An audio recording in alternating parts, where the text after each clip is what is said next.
नमस्कार दोस्तों, आज हम सुनेंगे मालती जोशी जी द्वारा लिखित कहानी कैलकुलेशन। तो ये कहानी शुरू करते हैं। 8:30 बजने को थे और पिंकी का अब तक पता नहीं था। मेरी चिंताओं का ग्राफ बढ़ने लगा था। सर्दियों में अंधेरा वैसे ही जल्दी घिर आता है और शहर में रोज होने वाली घटनाएं मन को डरा देती हैं। बच्चों को हमारी परेशानियों का कोई एहसास नहीं होता, बल्कि मैं फोन भी करती हूँ तो वो नाराज हो जाती है। कहती है किसी के घर से फोन नहीं आता, बस मेरा ही घनघनाता रहता है। इतना एम्बैरेसिंग लगता है। अब भला इसमें एम्बैरेसिंग होने जैसा क्या है? तुम्हारे दोस्तों के घर वाले लापरवाह हैं तो मैं क्या करूं? मैं तो उतनी बेफिक्र नहीं हो सकती ना। ये घर में होते हैं तो हर 5 मिनट पर मुझे कूल डाउन की सलाह देते हैं, पर आज ये भी टूर पर है। सारा टेंशन मुझ अकेले को ही झेलना है। जब घर में बैठना असंभव हो गया तो मैं शॉल ओढ़कर गेट पर आकर खड़ी हो गई। बिटिया की राह देखी जा रही है। अंधेरे में एक प्रश्न उछला। मैं पूरी तरह चौंक गई। देखा बगल वाली अम्मा जी शॉल लपेटे कुर्सी पर विराजमान है। मैं मुड़कर उनसे मुखातिब हो गई। कंपाउंड वॉल पर टिकते हुए कहा, अरे देखिए ना अंधेरा कैसा हो रहा है। इतनी रात अकेले आती है तो चिंता होने लगती है। वो अकेले नहीं आती, एक लड़का घर तक छोड़ने आता है। मैं चकित होकर उन्हें देखती रह गई। पिंकी ने उनका नाम चुंगी नाका रखा है, वह गलत नहीं है। अपने बरामदे में बैठकर वो पूरे मोहल्ले की खोज खबर रखती हैं। थोड़ा बुरा भी लगा। जरा सी तुलसी के साथ पूछा, आप अब तक यहाँ ठंड में क्यों बैठी हुई हैं? अरे बेटा, अभी अभी दफ्तर से लौटा है, उसका चाय नाश्ता हो जाने दो फिर भीतर जाऊंगी। मतलब? अरे मुझे देखेगा तो पास बिठा लेगा, मेरे हालचाल पूछेगा, दफ्तर की बातें बताएगा। बहू को ये सब अच्छा नहीं लगता। कहती है शादी क्यों की, जिंदगी भर अम्मा के पल्लू से बंधे रहते। कहते उन्होंने शॉल और कसकर लपेट ली। मैं चुप हो गई। हर घर की अपनी समस्या होती है, उससे खुद ही निपटना पड़ता है। बाहर वाला कुछ नहीं कर सकता।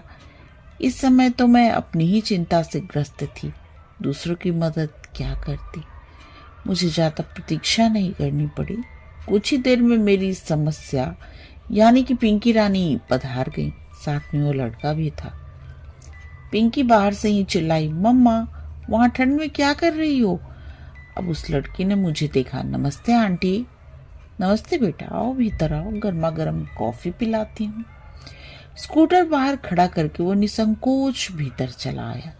रोज तो बाहर से ही चले जाते हो, आज पकड़ाई में आए हो। प्रियंका ने कभी बुलाया ही नहीं, मैं तो रोज आ जाऊंगा।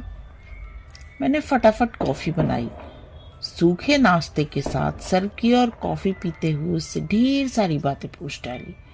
जब वो चला गया मैंने जैसे अपने आप से कहा, लड़का अच्छा है ना? कहीं तुम उसके साथ मेरा गठजोड़ा करने की तो नहीं सोच रही हो? एक ही बैठक में उसके खानदान की सारी हिस्ट्री ज्योग्राफी पता कर ली, इसलिए पूछ रही हूँ। हर्ष क्या है बेटा? No mummy, he just a friend.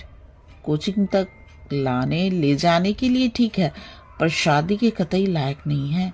इतने मीडियोकर पर्सन से शादी की बात तो दूर दूर तक मैं नहीं सोच सकती। कैट की तैयारी कर रहा है, सो क्या ऐसे ही? पता है मम्मी, ये उसका तीसरा अटेम्प्ट है। तो तुम कौन सा पहली बार में ही निकल जाओगी? तुमसे तो बात करना ही बेकार है, उसने तुरंत कर कहा और कपड़े बदलने चली गई। इन लड़कियों को समझना सचमुच बहुत मुश्किल है। पिछले साल तक सुनील नाम के एक लड़के से अच्छी खासी दोस्ती थी। दोनों ने टेबल टेनिस में कॉलेज को एक बार रिप्रेजेंट किया था। फिर एक उसका आना बंद हो गया। मैंने पिंकी से पूछा तो बोली, जनाब खेल खेल में लाइफ पार्टनर बनने के सपने देखने लगे थे। How rubbish. एक लड़का था रजत, 2-3 नाटकों में दोनों ने साथ काम किया था। लड़का सुंदर था, संपन्न भी, मुझे तो सुशील भी लगता था। पर पिंकी बोली, मम्मी उसे ऑफ स्टेज देखोगी तो तुम्हें मतली आ जाएगी, फिर उसके साथ काम क्यों करती हो? Because he is a fine actor. कल को बॉलीवुड में जाकर बड़ा स्टार बन गया तो? नो चांस मम्मी, वह तो बस लोकल हीरो है। वहां तो ऐसे सैकड़ों मारे मारे फिरते हैं, कोई घास नहीं डालता। मैंने सुना लड़कियां उस पर जान छिड़कती हैं। लड़कियां परले दर्जे की बेवकूफ होती हैं, तभी तो ऐसे लोगों की बन जाती हैं। कई बार मेरा पूछने का मन होता है, लाडो तेरी नजर में कोई मिस्टर परफेक्ट है भी? उस दिन कॉलेज से लौटते ही बोली, मम्मी थोड़ा विटामिन एम स्पेयर करो, पार्लर जाना है।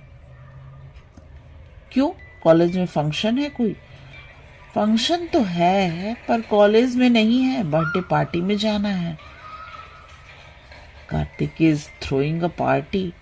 कार्तिक इतने दिनों कहाँ था? यही था, पढ़ाई में बिजी था, पीजी कर रहा था ना। एकाएक तुम्हें कैसे याद कर लिया? याद क्यों नहीं करेगा, मैंने उसे भूल नहीं कब दिया है। हर साल बर्थडे पर विश करती हूँ, न्यू ईयर पे कार्ड भेजती हूँ। हाँ, पार्टी आज पहली बार दे रहा है। कार्तिक की पार्टी में खूब बन संवर कर गई थी, बार बार पूछ रही थी, मम्मी मैं ठीक लग रही हूँ ना? मेकअप बहुत ज्यादा तो नहीं है? साड़ी ठीक तरह से पहनी तो है? वो सचमुच बहुत प्यारी लग रही थी। बाल भी ढंग से संवारे थे, कपड़े भी ढंग से पहने थे। ऐसा नहीं कि हमेशा की तरह कुछ भी उटपटांग पहन लिया और चल दिए। उसकी सज्जा से ही पता लग रहा था वो किसी को इम्प्रेस करने के लिए बेताब है। ये जानकर अच्छा भी लग रहा था। कार्तिक सचमुच अच्छा लड़का था। बहुत अरसे पहले वे लोग हमारे पड़ोसी थे। उसकी बहन कीर्ति पिंकी की क्लास में थी। माता पिता दोनों डॉक्टर थे, अक्सर बिजी रहते थे। कीर्ति का अधिकांश समय हमारे यहाँ ही गुजरता था, पर मोहल्ले बदल गए। पर एक ही क्लास में होने के कारण कीर्ति और पिंकी की दोस्ती बनी रही। हायर सेकेंडरी के बाद वो भी भाई की तरह मेडिकल में चली गई। आना जाना कम क्या, एक तरह से बंद ही हो गया। ये तो आज पता चला कि पिंकी उन लोगों के, खासकर कार्तिक के बराबर संपर्क में है। अच्छा लगा। जाते समय उन्हें से ढेर सारी हिदायतें दी। जल्दी लौटना, ऑटो में अकेले मत आना, किसी भरोसेमंद आदमी की कार में ही बैठना। उसे अच्छा तो नहीं लगा पर चुपचाप सुनती रही। आखिर उसके पापा को ही दया आ गई, झल्ला कर बोले, बस भी करो अब। लड़की अब बच्ची नहीं रही, खासी बड़ी हो गई है। इस बात को तुम कब समझोगी? बच्ची नहीं रही, बड़ी हो गई है, इसलिए तो इतनी फिक्र हो रही है।